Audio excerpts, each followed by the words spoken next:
Hello and welcome to another episode of We're Not Wizards. My name's Richard. I will be your host for today or this evening or this morning or this afternoon, just whenever you happen to be listening, because after all it's your podcast.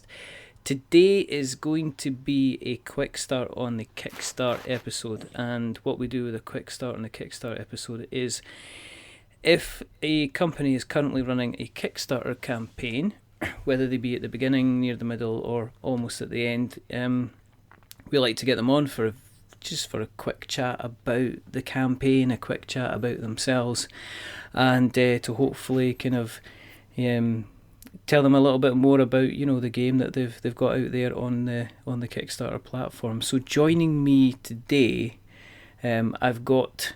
Well, there's two ways I can introduce this. I could introduce this the Starbucks way, and I could say I've got Jess Wilson, and I've got Dolan Howard Cromwell, and completely mispronounce their names. Or I could do it properly and say I've got Dylan and I've got Josh, and they're from Quality Beast. You'll have definitely heard of the game that they are currently have on Kickstarter, which is Seize the Bean. And you've probably heard of it because there's been quite a little bit of chatter about the fantastic components that they have that they're bringing to the tabletop. So, hello, gentlemen. Hey, evening. Thank you for coming on the show. You're both in different parts of the country at the moment, not the world at the moment. The campaign has been running. It's running really, really well. I mean, you're almost three times funded over the target. You've got about just over a week to go on the campaign.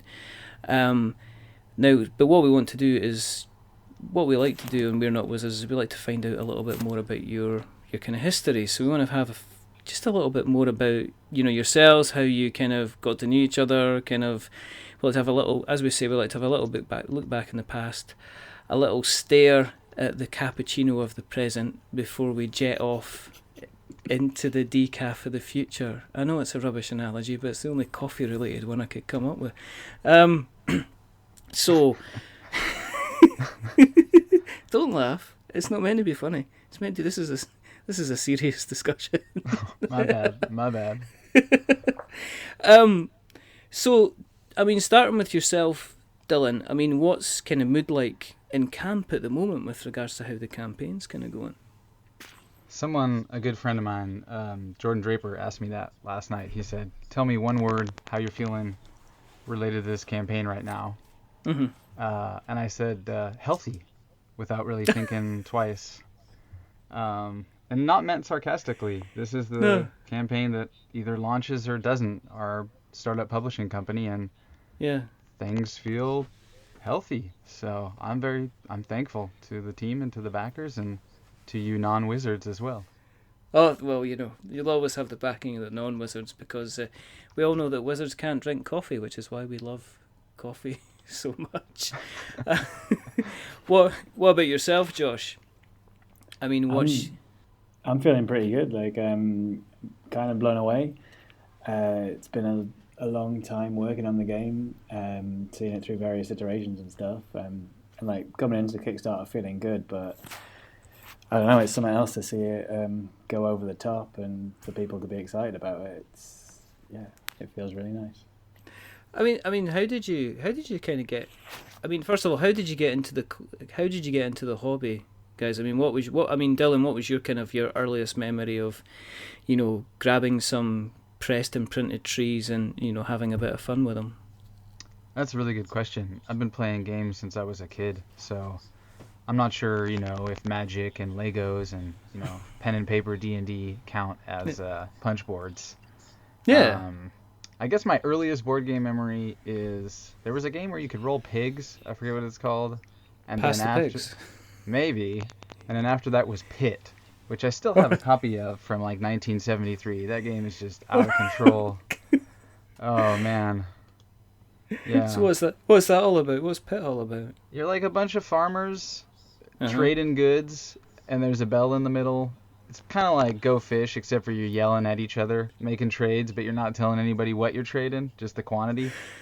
Was it quite a heavy plastic bell? It's a metal bell. It's like hardcore, like ding, ding, ding, ding, super loud. Serious? Yeah.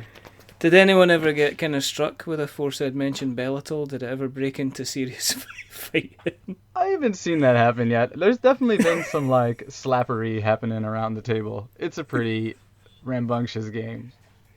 I don't think I've ever played a game that's got a potential offensive weapon kind of set in the middle of the table.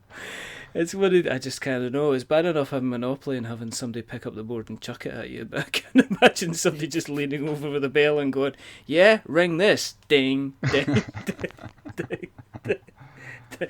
Did that kind of start you on the road to kind of like staying in the, kind of keeping in the hobby? Is that kind of laid the foundation for you kind of being involved in kind of the industry? Do you still, obviously you've got the Kickstarter campaign going at the moment. Do you play? I mean, have you had a chance to play? Have you had to put your pile of shame to one side? You know, have you not been looking at the kind of the releases? Or are you forcing yourself to kind of like take a break to kind of to still play what's kind of out there? No, we play all the time. Playing Azul recently. All right. My wife really likes that, and I was just playing Machiavelli, the original edition, with Stefan Brackman, who's a designer and developer at Quality Beast. He came over to Berlin from the Netherlands for a weekend and brought a stack of games that we need to go through. It's about having fun. It's about research, and we play a lot of our own unpublished prototypes we're working on too. We got some stuff coming, so there's lots of playing going on. That's the whole reason why we do this, and What about you, Josh? I mean, how did you get into the hobby yourself? I mean, I always played stuff like Monopoly and that lark. I was a big fan of Scrabble when I was working back over in Scotland and that. Yeah. When I moved to Berlin, Germany happened and people played board games over there. Yeah. There's this, I'm trying to think, there's some kind of big conferencey thing that goes on in Germany. I can't quite put my name on it. No, I think it starts with an S. Not sure. Spiel. That Spiely thing. Yeah, so over there, just hanging out with people, and people would actually play board games. They'd invite you over for a few drinks, and you'd play some board games and stuff and have dinner. And so I got into Catan through that, gateway drug, and then a few other things. And then Dylan started asking me for some writing and things for what ended up being Seize the Bean, and Dylan is also a gateway drug to games because he's a big fan of them. So is he an enabler then? Yeah, he is indeed. Did he become he's not like your dealer? You didn't like sort of start off and say, right, Josh, you can have these ones for free. What do you mean? That's what happened. That kind of is what... The Carcassonne expansions. No, but I'm sure, I need to give you like at least, €10 for this. No, it's fine. Don't worry, you're fine. Next thing you know, you're running along, knocking at the door. Man, I've used up all my expansions, I need some more. And it's like, yeah, you can. But you gotta come right for me, Josh. You gotta come right for me. That's exactly what happened. Josh is currently on Skype, frantically typing, send help, send help, send help. I think in the beginning, like, I talked Josh up about like a prison escape game, semi-cooperative, something or other, and I think he didn't even believe I was ever going to do anything, that I was just talking. And then I came back from California like, okay, it's about running a cafe. And I think he was just like, what is going... After or before we're in prison, How did you guys kind of end up hanging about in the first place? Are you in the kind of similar type of jobs? Was it, are you working in the same place, or was it just kind of one of these? Because I know a lot of people kind of end up forming friendships by going to kind of like similar game groups. So how did you kind of first meet? Work, for sure. We first met when I was interviewing for a job, and then Dylan was interviewing me. Really? This is such a good story. Oh man. Yeah, I want to hear this. We're not here for everybody's talking about Seize the Bean. We can put that to one side and leave it. We can bring it at the end and say, okay, it's Try and get good reviews. That's it. There you go. And it's got really cool components. But let's hear everybody's talking about it. It's fine. But come on, let's hear the story. This is what I'm here for. Who's telling it? Are you telling it or I'm telling it, Josh? I think you're telling it. I think you role play it. That's what you do, guys. Okay, I'll be the person that's kind of bringing you into the room, Josh. Okay, I'll just be like that. Mr. Howard Cromwell, I've got Josh Wilson here for his 10 o'clock interview. That was not what it was like at our company in the early days. But anyways. Yeah, this interview was in a cafe for a start. Yeah, it was okay, there's not enough room in the office to have you here. So could you please meet us around the corner? Let's do some clinking and stuff, right? Okay. That's a cappuccino for Dalola. Okay, come on and get it. Right, come on, what happened? Guys, you can't leave me hanging, come on. Yeah, where's this guy? Is he late? Like, I don't know, is that him without the hair? Yeah, that's gotta be him. That dude's got a nice beard, though. So, Josh, you walk in, looking flustered a little bit. What happens next? No, he doesn't. He's not a flustered-looking guy when he walks into places. That's not how it happens. No. Oh, go on then. So, yeah, I mean, I don't really ask a lot of questions. I don't remember if this happened with Josh, but typically people say, "Oh, did you see my resume?" And I'll say, "No." And then they'll be kind of shocked and mildly offended. And then I'll dig in with some much more interesting questions about, what do they love in life? And we quickly got to Josh's, skill of writing, love of writing. And he was like, "Oh, yeah, I'm writing a book right now," which was so nonchalant way to say something quite impressive. Yeah. And I said, "Oh, what's the book about?" And he said, "Death." And I was just like, "Hired, done, interview's over, check please." It was just, that was it. It was like, that's so weird, man. Like, why would you say that in the middle of an interview? And he said it like he wasn't sure if it was about death or not. He kind of like looked up and was like, I don't know. Did he lean over? Did he beckon you in and go, "Death"? No, it was so non-dramatic. It was so dramatic. It was so just, it's about death, whatever. Like, it was pretty cool. And it's actually a really good book, too. So, go read it. Or go publish it first, Josh. I don't know where that's at. Yeah, maybe one day. Well, okay, what's the book called? Yeah. Some problems with jumping off cliffs. Really? And, no, seriously, can you get it from anywhere? No one wanted to take me on. No agents wanted me, so it's currently residing on a website. Maybe Quality Beast is going to publish it, Maybe. With your newfound Kickstarter fame, that's the next thing. You could stick it on Kickstarter and say, "Josh Wilson, co-creator of the Kickstarter smash Season Bean, brings his book to you, The Problems of Jumping Off Cliffs." What is the problem with jumping off cliffs, Josh? You'll have to read the book to find out. Oh, he's such a salesman. It's so fantastic. I love it. Okay, so you had the interview. This is how it's good. This is the format. This is why we don't do show notes, because if I did show notes for people, they wouldn't turn up to the show. Yeah, we did the interview, and we hired him, and he was just a rock star. And then we just worked together for a while, and changed seats and offices and positions, and yeah, man. And then he flew away to do some other stuff, and now he's in Spain, and luckily we've got board games between us. So okay.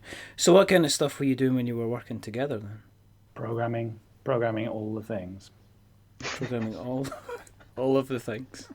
Mm-hmm. So, you did. Or a majority of them, at least. A majority of the things. No, I think we programmed everything. Really? That and some pool. Playing some pool. Oh, man. Yeah, that office with that pool table was just very loud and geometrical. It's like a nostalgia. It's like, welcome to Nostalgia Street. Joining me tonight. So Josh went to Valencia. You stayed in Berlin. Yeah, first he went to Mexico, though, which was really interesting, having business meetings in taxis. That was pretty cool. Taxis and on the beach. Oh, yeah, the beach, yeah. Luxury. Is this just... write a script. Is this just with you, were you doing like lots of freelance stuff and just kind of going where the money was good and required, or Were you on run from the law or something like that? I'm working for a company in air for my day job, actually. It's remote. So I can be in Mexico quite happily eating tacos, doing some quality beast work, and working for the monies. Oh, that's pretty cool. So you can just like disappear and say, okay, where's ridiculously cheap to live at? Where can I get a working visa at? And then just rock up with and just do what you need to do. Mm-hmm. That's pretty cool. That's pretty cool. So you're doing various things, globetrotting, eating tacos, writing books, all different types of stuff, probably drinking the occasional cup of coffee. Where do you actually get to the point where you're both kind of sitting and saying, okay, let's kind of make this into an idea, or I've got an idea, let's try and make this into actually something like a game or something like that. How did that come to come? Was that driven more by yourself, Dylan, or was it a kind of an ongoing conversation between the two of you? Well, when I came back from a visit to my pops in Olympia and had the original design of the game written, then Josh and I met and basically just started talking about it. I mean, he's an amazing listener and a really amazing person to brainstorm with. Really flows easily with creative energy, and I think at some point he was like, all right, we should probably stop talking and you should just make a prototype. And I think another 3 months went on with me being like, nah, that's not how it works. And boy, was I wrong. So we had this whole game designed, and we hadn't even played it once, and that was a lot of work. And then we played it, and it was really, really bad. But it was pretty cool too, because cafes in Berlin and lots of humor, and our friends kind of loved it, and that ignited the spark, and there was a thing, and we were doing that thing. I mean, with you being like in the board game, doing the board game stuff, is it easier, do you think, just to take a kind of a completely off the shelf idea and just kind of run with it? I could see maybe, in the indie video game scene you doing that, but I can't see many places where you could just take, here's a completely ridiculous idea or a completely off the wall idea and actually take it to fruition where people can actually kind of creatively kind of play something. Well, that's a lot of our vision at Quality Beast. I mean, many companies will claim to be original or they want to innovate, and I'm not saying we won't attempt to do those things, but we're just going to be free to be weird and explore a lot of absurd territories and enjoy that. And we'll mix that with some more traditional themes too, perhaps. But I think that's why this theme felt so good to us, because it's very universally relatable, but it's also just kind of ridiculous too. And it's a true story, actually. Yeah, it's a true. It's a true story. Yeah, because there's a couple of guys that work at a, I guess, famous, you can call it famous, roastery in Berlin, and they quit their jobs. Like, we're super good baristas, we don't need this. Probably with less attitude and more respect. And then open their own cafe in this totally shitty little hole in the wall. Can I say that on this podcast? No. I can't say hole in the wall? No, you definitely can't say hole in the wall. Oh, my bad. Well, I said it. That's all right. No, anyways, they opened this cafe right outside our office, and at least I drink a lot of coffee, so I frequented it, and they were cool. I like them. They're funny guys. They make me laugh. One of them has an outrageous mustache, and I don't know. It was just like, this is a game. Like, definitely being in this sweaty little room serving people bean juice and trying to sort out the tourists from the hipsters. This is like a game about the city that we love, So Josh, when Dylan is kind of asking you to get involved in the writing side of things, did you kind of look at him slightly funny and say, well, what exactly is it you kind of want to write? Or did you have a good idea of how what you were going to kind of bring into the game yourself? It was a little bit of the former. Like, I wasn't really sure what you can write in a game. There's not that many words to be had, but in the end, from sitting around and chatting about it, like, it ended up being more about like getting onto the characters, the people, like the feels of Berlin, who's in the game, what are they doing, this sort of stuff, and that was fun. It was fun figuring that out. It was fun chatting about Berlin. What's there, what's not. Yeah. Were you given quite a little bit of kind of creative freedom for you to just go ahead and write about all the kind of the different characters and stuff like that as well, or did you was I take it sounded like Dylan was pretty open to just bringing kind of any ideas to the table. Did you get like a bit of creative freedom with what you were doing? Anything that I have to write, yeah, basically.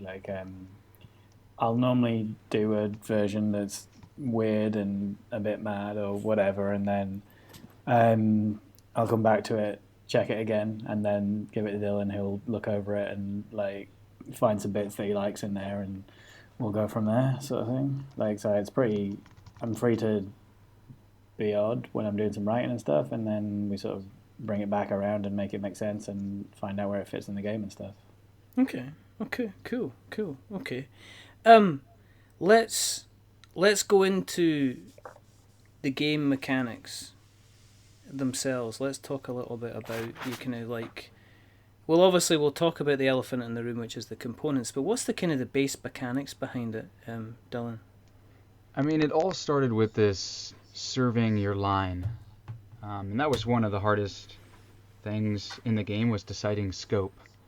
But somehow, very early on, we changed scope twice. Could you have multiple cafes across the city, or can you serve kind of a component that represents a group of people as opposed to an individual? And the game just felt like it lost its soul. We didn't know till later that it was really about people. At the time, we still thought it was about coffee. But in order to have it have that kind of feeling, it needed to include something that was a one-on-one with each customer. And so that line mechanic, that serve your line, one person at a time, has always kind of been in there in some form. So that was the base piece of the structure. Okay, so how do you play it? How do you, if you're playing around, how do you play around a Seize the Bean? What do you actually do in it? Well, you serve your line, and that's something that's kind of strict. You got to do it in the order the customers appear, which is random. You're controlling them because they're coming from your deck, but you're just drawing them out. It's almost like other deck builders where you draw a hand of cards. Instead, in this game, your hand is open in front of you. And so not only are you serving your customers, but they're also triggering abilities that are uncontrollable. And these abilities we've designed to have a duality about them. So in some cases, the ability of a customer is going to be, really good to your benefit. But in other cases, when you're underprepared, it's going to be really bad. And the initiative order matters too. Your customer abilities can not only affect your shop, they can affect the shops of other people. So this is really funny because the rebel characters, they basically make people angry. And if you're going first, you can make other people in other shops angry. But if you're going last, you're going to just make your other customers angry. So there's a lot of control of timing and a lot of how do I mitigate the unknown, risk management in that line. And of course there's some resource management too, because these people aren't just eating or drinking air, right? I mean, Berlin's pretty new age, but not that new age. So you got to get some beans and milk and sugar cubes to them, so. Yeah. What made you decide to, you must have spent some time putting together all the mechanics, making sure everything was kind of working together. So how long was it before you brought in the components? Because let's talk about these components. Because they're kind of, you've actually got coffee beans, you've actually got sugar cubes, and it looks like you've got little bits of milk in there as well. So when did you decide, right, okay, let's actually change this or let's introduce these kind of 3D components? Immediately. From day one, I think. Yeah. We have in our team people who 3D model and who 3D print. So, the earliest prototypes had brown beans for coffee, white beans for milk, and green beans for money, which is a thing that has come and gone from so many versions of Seize the Bean. It's an economic game, but it could never decide if it actually wanted money in it or not. And luckily here at the end, it doesn't have money in it, and that matches our vision of Berlin a lot more, because it's a pretty, as they say, poor but sexy city. Okay, what made you decide to leave the money kind of out of it? Probably Andy Couch, co-designer on the project. Josh and I are like co-creators in a sense, but Andy really, he brings the Euro mechanics that help the game have a successful structure. And in our meetings, well, from one meeting to the next, he'll say things like, remove the money, it's economically broken. And then we'll change a couple other things, and in the next meeting he'll say, oh, it needs money again, you got to bring that money back in. It's been fun. That's been fun. So, but he knows what he's doing. It's been a pleasure, to join forces between Josh and I and him. So, what do you think, Josh? Do you think there should be money in it, or do you think the money should be left out, or have you had that conversation? You had that conversation so many times. It's like I used to kind of like going along and saying, yeah, okay, we've brought the money this time to put back in, or we've already taken away the money. Haha, we've kind of like second guessed you already, kind of thing. You get used to them changing his mind so often.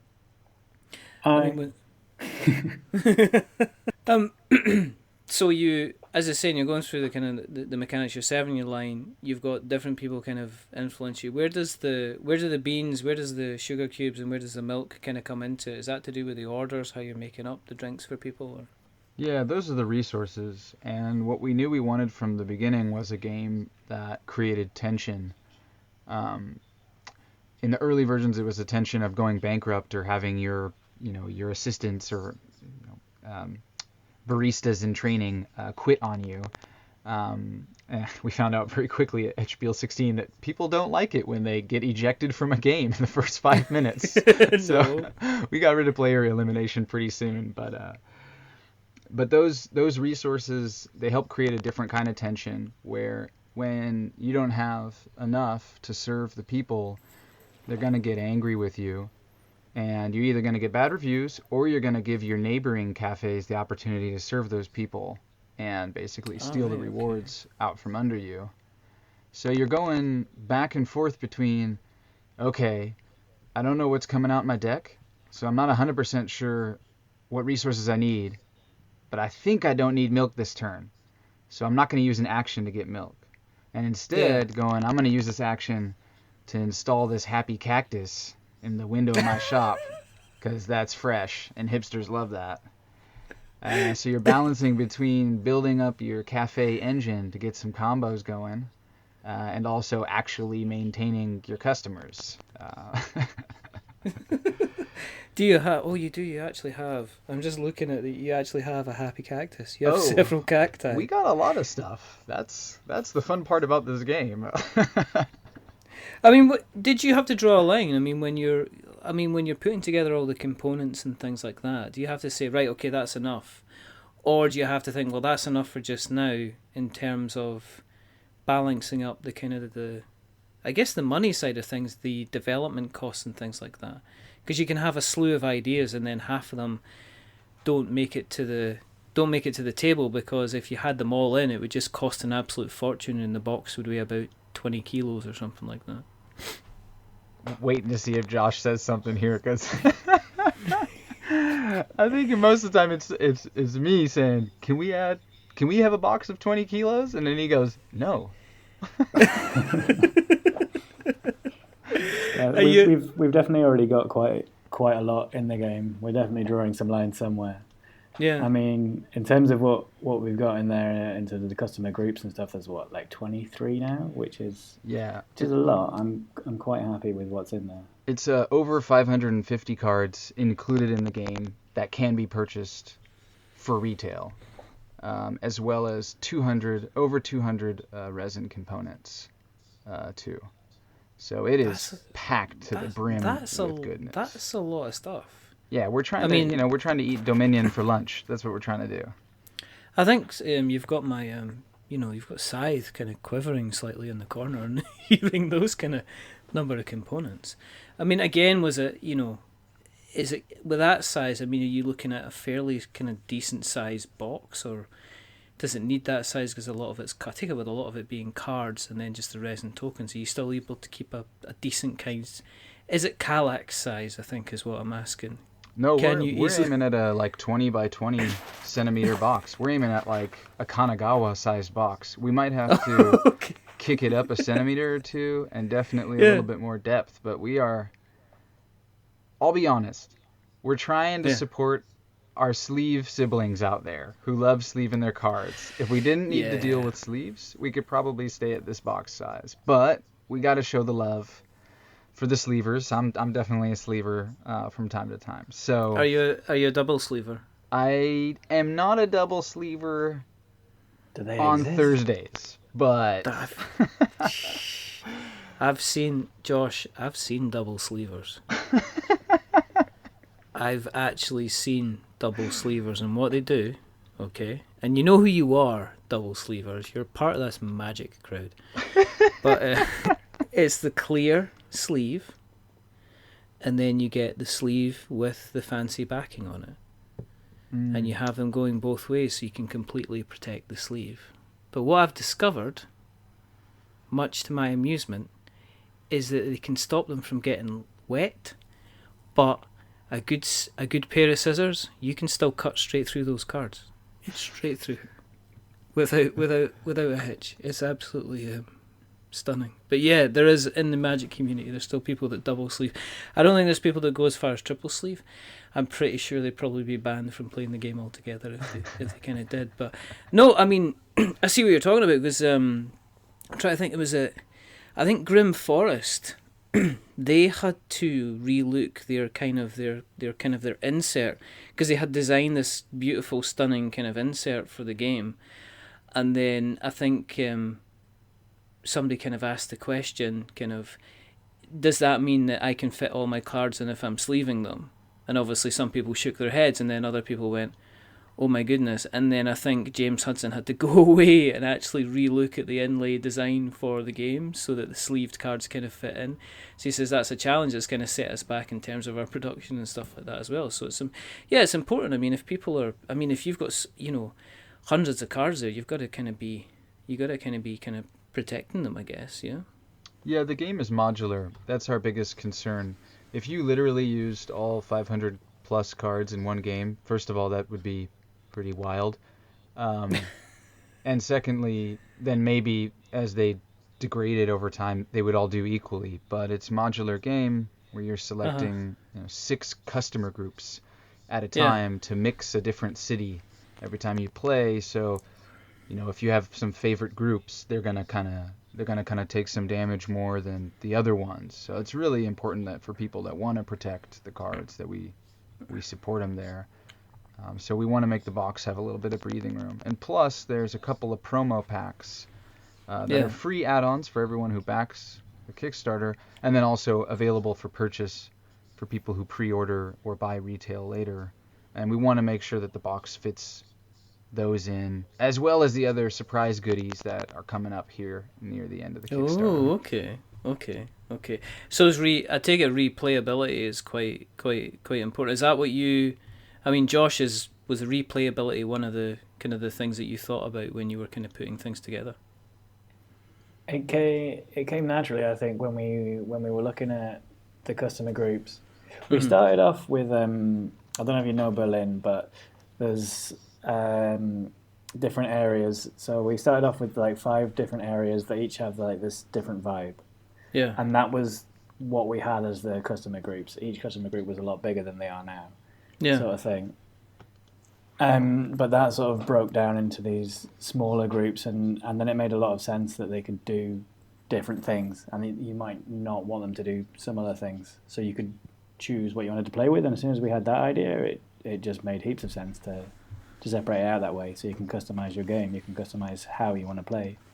If you don't like the take that angle, then get rid of them. But if you really enjoy messing with other people, then put them all in.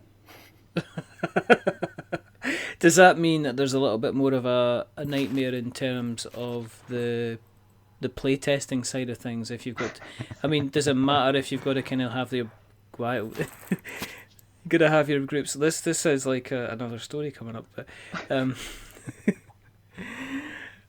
did you end up with introducing more groups? Do you end up introducing kind of more play testing and checking for balances and ultimately checking that you're not kind of going to break the game? Yeah, we'll be honest. Shout out to Guy Harding and a couple other backers who have been doing the math as we've been unlocking customer groups. According to them, right now there's over 245,000 combinations for the 4-player game. And someone else said it would take, if you played Seize the Bean every day, it would take till 2070 until you'd played every combination or something like that. So I think we can be...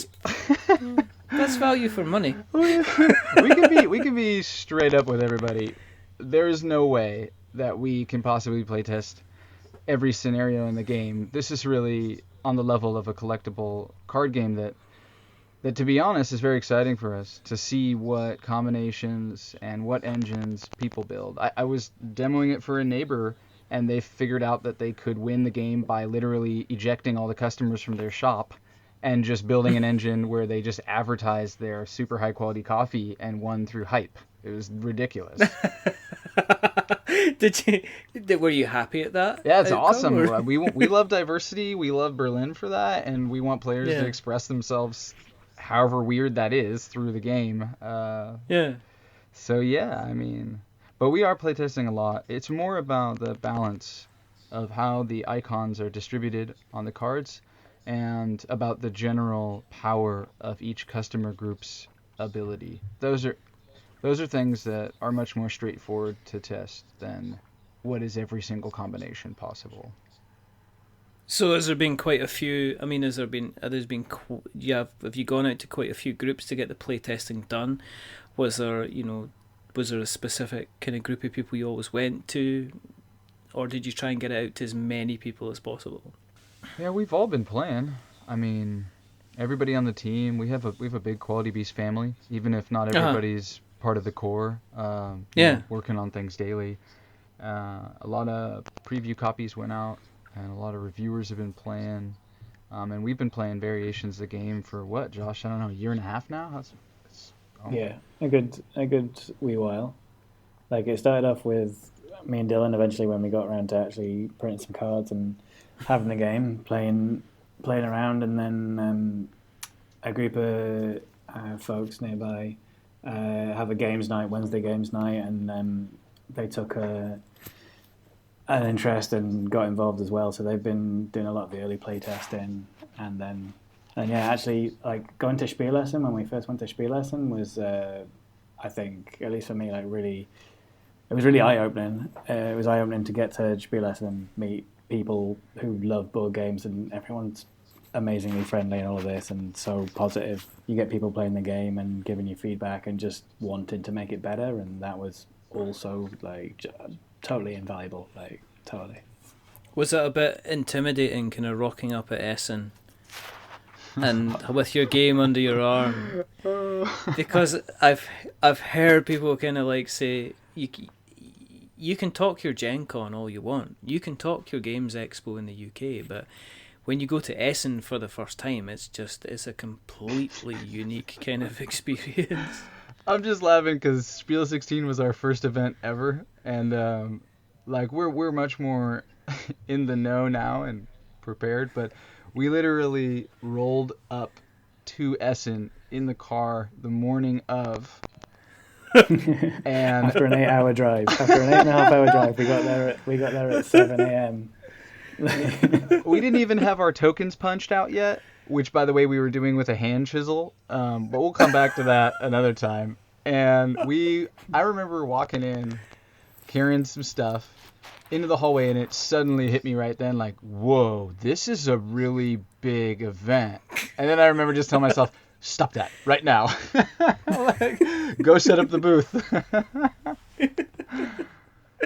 Oh dear. It's kind of like a bit of a, I'm calm, this is good, and then starting running about the hall going, I'm not calm. Oh yeah, I'm not calm. There was the aroma of panic there, and then I just replaced it with the scent of coffee. So it's just like looking at it going, Josh, we should have brought a tablecloth. Did you not bring the tablecloth? Oh, we had a tablecloth. Our did you? Our event manager, Kirsten, Siriket, as we call her, she's amazing. She had tablecloths and china out, and like, glass Really? containers for sugar cubes, and we were serving coffee, fresh coffee from our partners, our coffee partners in Berlin and also in Essen. We were running a cafe. There were bean bags and plants and stuff. You didn't like kind of get people coming over and accidentally stick, kind of coming over with a cup of coffee and saying, "Oh, I'll need them," and sticking a couple of 3D printed sugar cubes into the Oh into the yeah. coffee and stuff. That did that did that happen? You just get people going, "Oh, can I eat these?" No, you can't. They're game components. Leave them alone, you dog. Why are you eating sugar cube? What's wrong with you? Come on, you're gonna get diabetes. Calm down. But I mean, you get to the point. Did you get to the point where you're playing the game so much? I mean, did you plan the Kickstarter over a period of time? Did you have a date for when you were kind of launching the Kickstarter, or was it just a case of it was ready to go when it was ready to kind of go? I'm almost afraid to answer. We decided sort of at Spiel this last year that we were in a good place. And at some point, you're never going to be completely happy with a thing, but you've just got to go and do it. So we set a date, which we stuck to. And then after Spiel, I think we had some more development. Did you go, "We're going to do this"? And you go, like, "It's not good enough. It's not good enough. It's fine. Let's do it." "No, it's rubbish." "No, it's very, very good game." "Why are you talking to yourself?" "I don't know." But I mean, did you? But you obviously you put the prototypes together. I take it when you were sending out the prototypes, did you make sure that every previewer, reviewer that got a copy of Seize the Bean, did they get a little packet of beans, packet of milk, packet of sugar? Oh yeah, we handmade everything in quantities of like 15 prototypes, and people got the game, and we give a preview package, which is some physical elements as well as some digital elements to help guide them through it.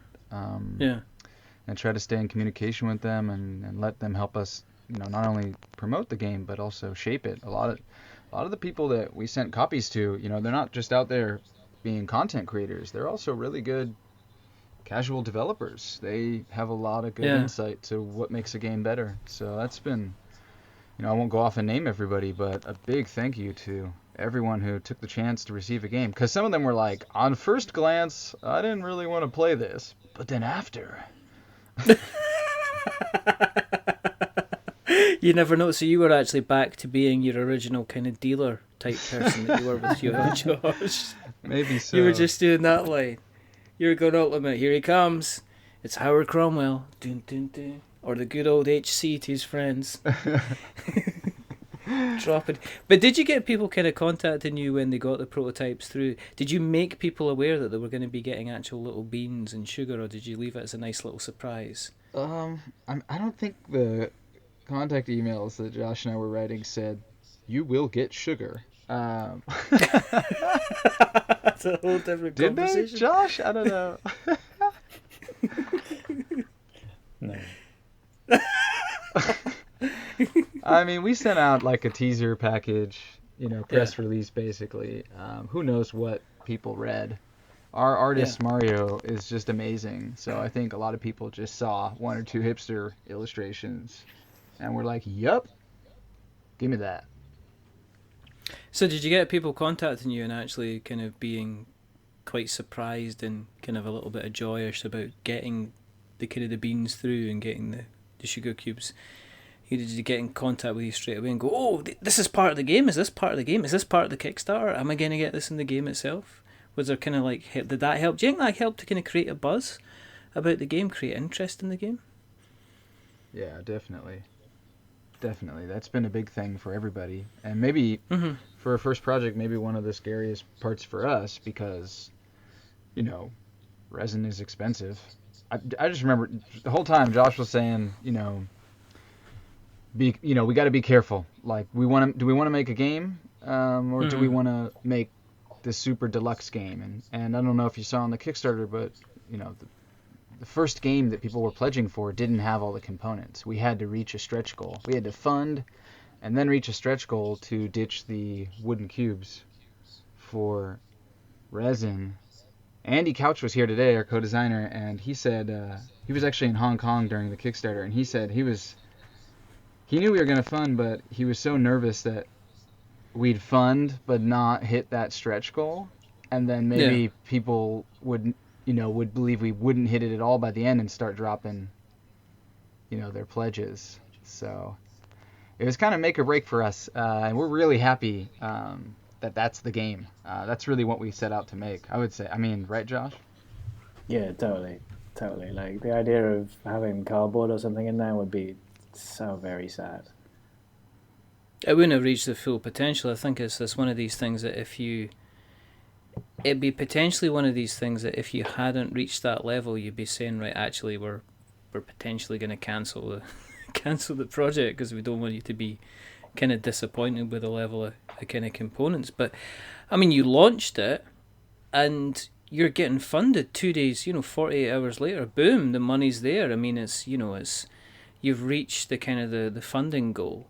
I mean, how did you feel on the back of that, Josh? I mean, when you saw it kind of light up and the numbers going up and stuff like, were you both kind of frantically pressing F5? More or less, yeah. Like, as we launched it, I was so shocked that anyone had backed it within like a minute and a half of it being up there with my first thing. That was like, what the hell? I thought that must have been someone, like, I don't know, because Dylan had literally just told me, but someone had already backed it. Yeah, I don't know. Breaking the 20K was, weird. I don't know. It's all a bit surreal anyway, because we were, as Dylan was saying, like, we were worried about making it with the components.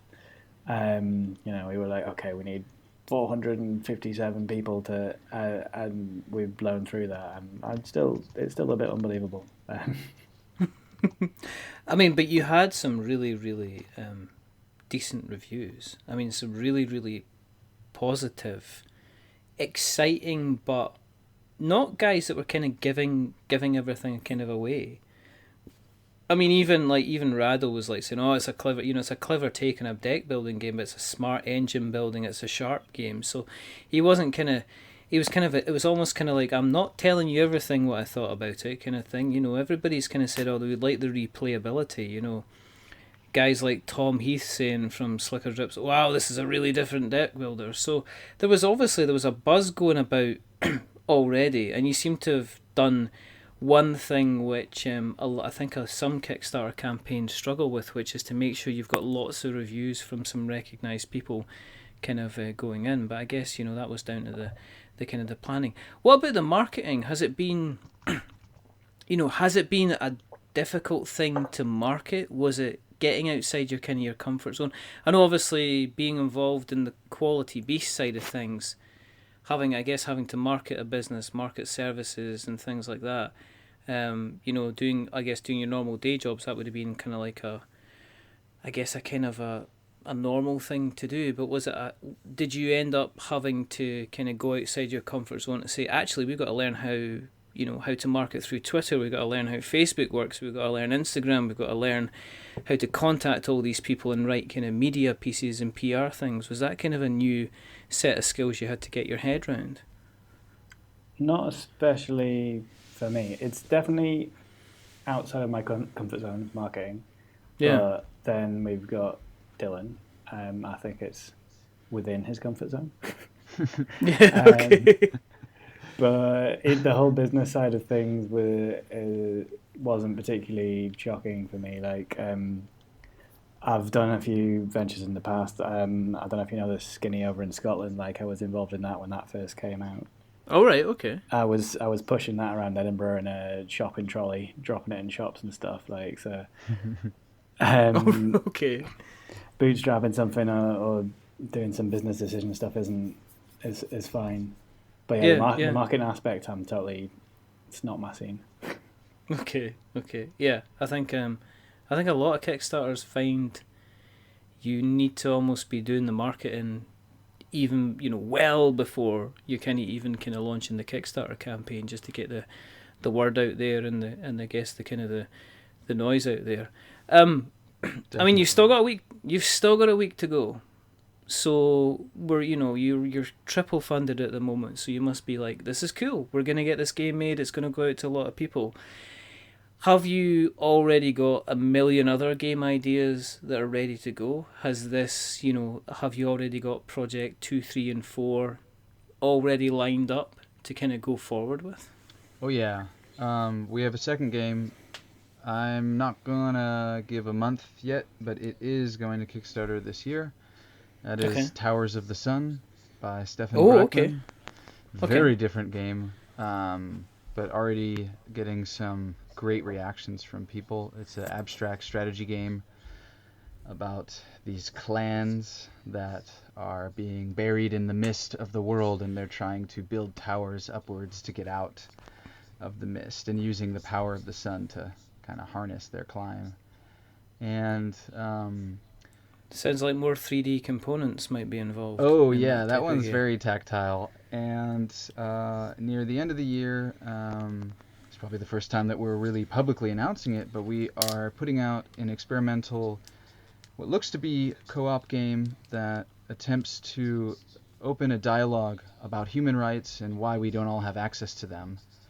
And this game is by this amazing woman named Jana who studies this kind of topics, and she's working with Stefan Brackman as well as some other members of our development team on this game. It's codenamed No Man's Land right now, but probably won't be able to be released as that since there's already games under that name. And in between, we'll be at the Tokyo Games Market in May with a gangle of micro games created by a bunch of us at Quality Beast, some of which are going to be very very silly, and others of which are going to be more serious, but all should be fun. That's quite a few in the pipe from us, and then we are licensing some games from the Wood Games. It's our Chinese-Japanese partner. They're actually from Taiwan, but they cover those markets. And we have some secret license partners that we'll be announcing soon. As well as a very public collaboration with Dark Flight, since we shared a booth at Spiel last year. We are kind of doing ongoing work with them. So there's a lot of announcements to come. 2018 is going to be a big year for us, I hope. Is it kind of strange that this has moved from being, cardboard and 3D printed and games design, and you're actually saying, well, this is going to become, this is me moving into, running this as a full going kind of business? Is that, you must be in a rather contented but excited type of place, the both of you. Aye, for sure. I totally didn't expect to be at this point, like when we started chatting about prison games or what have you. But I mean, just being in the hobby, or like going to Spiel, hanging out with people, it's a lot of fun, and I'm totally stoked to be doing anything I can to help make these games a reality. Really. Mm. Are you, Josh? Are you kind of like, have you got kind of a lot of little game ideas yourself that you're going to be bringing as kind of like? I know you've obviously co-created Seize the Bean, but have you got your own little kind of, I guess, portfolio of games that you're wanting to get out with Quality Beast? I've got something I'm working on with a friend, but I don't have a big stable or anything. I think I'm more on the business side, or like providing occasionally opining here or there with some stuff. Okay. And Dylan, have you got, you've obviously mentioned a couple that you're going to be involved in. Is there other games that you'd like to do? Are you wanting to do like maybe a dungeon crawler? Are you thinking about a worker placement game? Is there an ideal game that you've been thinking, well, listen, if Seize the Bean's a success, here's the game ultimately that I would like to create, kind of thing? Oh, I got a stack, for sure. I'm not gonna say anything yet, though. I'm not releasing any. Information. One thing I've learned. But we learned our lesson with Seize the Bean for sure. That it's really hard to be on the marketing side, as Josh kind of said, is my comfort zone in some ways, and also be on the design side. And we don't want any of our games to suffer from that. We feel like Seize the Bean hasn't, and that's been good, but we also want to be really, as I said about the Kickstarter, healthy.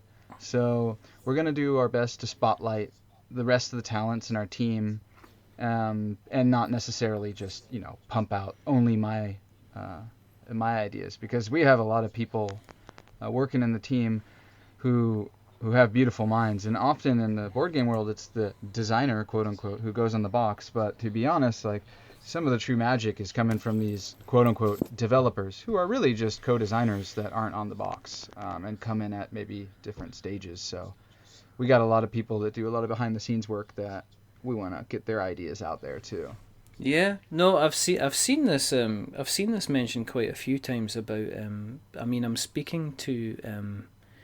I'm going to be speaking to David Carl, who is part of Steamforge Games, and he's a developer. So he's taking the Dark Souls IP and he's developing the kind of the mechanics for that.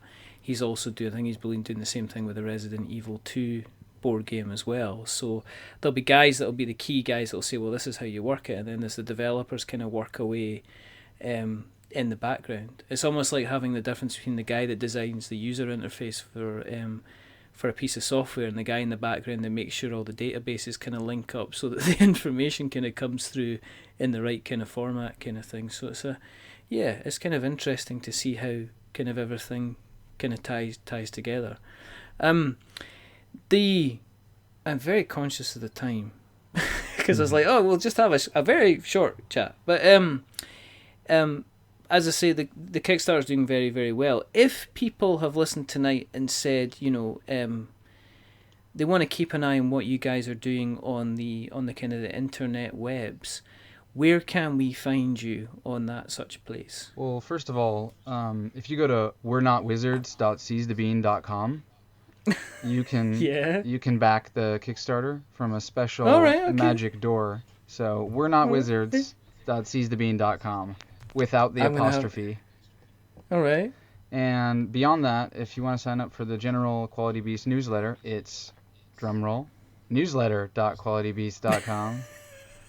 And if you feel like being in our Playtesters Guild, that's playtest.seizethebean.com. And if you happen to be a retailer, then send us an email at growl@qualitybeast.com. So we got all these .coms.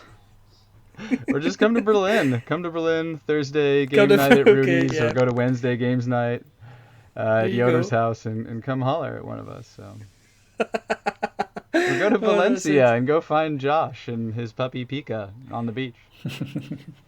Do you want people to find you, Josh? You can try. You can try. You're not going to get him. I just saw a video of him bicycling with the dog in a backpack the other day. You're never going to get him. It's like the littlest hobo. There's a voice keeps on calling me, and you just see Josh cycling away madly. He's got away from your clutches once, Dylan. He's never coming back. You let him go. Well, we're a remote company. We really believe in in the international vibes. So that's cool. No, I mean, what we'll do is we will make sure that we all the links that you've said will go into the show notes so that we have notes to show. Thank you so much for coming on. This has been a lot of fun. And best of luck with the rest of the campaign. I know there's only a week to go, but that week can, as I've seen in a lot of campaigns, can end up doing a lot of some serious numbers. So kind of best of luck to both of you, gentlemen. And again, kind of thank you for coming on the show. Thanks for having us. If you want to keep an eye on what we're up to, go to Google. Go and search We're Not Wizards. You go to Twitter and you'll find us on We're Not Wizards. If you go to Facebook, you'll find us on We're Not Wizards. If you go to YouTube, because our podcast host Podbean automatically put all our episodes onto YouTube for us, but if you search for We're Not Wizards Tabletop Podcast, you will find us on YouTube as well. We are on places like Stitcher and Spreaker and Acast and Podknife. If you want to email us, You can email us at magic@wearenotwizards.com or .co.uk. If you've enjoyed what you've heard tonight, and we have lots of other guests coming up. As I say, I've mentioned Dave Carroll. Dave Carroll's coming back on the show. He was here with us last year. He's coming back on the show to talk about what's happening with the Dark Souls board game. We've got a few other people coming back on. And if you've liked what you've listened to tonight, then please consider going on to Apple Podcasts and dropping us a subscription. If you like us even more than that, consider giving us a review or a rating. And as we like to say, if you are giving us a rating, don't give us 10 stars, because that makes us big-headed. But don't give us 1, because that makes us cry. Give us 5, because it's in the middle, and it's average. And we are decidedly average. But the people who have not been average today are the rather wonderful, the rather fantastic, the rather amazing, Mr. Josh Wilson and Mr. Dylan Howard Cromwell. Again, thank you very much, gentlemen, for coming on. And, as you say, you've got about 7 or 8 days left to make sure you can seize the bean as well. There's only a couple more things to do, though. The first thing is to remember that we are many things, but we're not wizards. Are we wizards, Dylan? I'm pretty sure you're not. Absolutely. What about you, Josh? Are you a wizard? Never been near one. Fantastic. Doesn't mean you aren't one, though. Don't ruin it now. Don't ruin it now. And the second thing is to say goodbye. So as I say, it's a goodbye from Josh. Bye. And it's a goodbye from Dylan. Ciao, y'all. And it's a goodbye from me. Remember, stay safe. Roll 6s. They say about seize the day, but try and, as I said, try and seize the bean. Quality Beast looks like it's going to be releasing some absolutely stunning games over through 2018. So jump on this one, jump on the next one, see what else is going to be doing. As I say, if you go to Valencia, look out for a guy pedaling furiously with a dog beside him, trying to get away from Dylan. But I don't know where I was going with that. But until the next time, goodbye.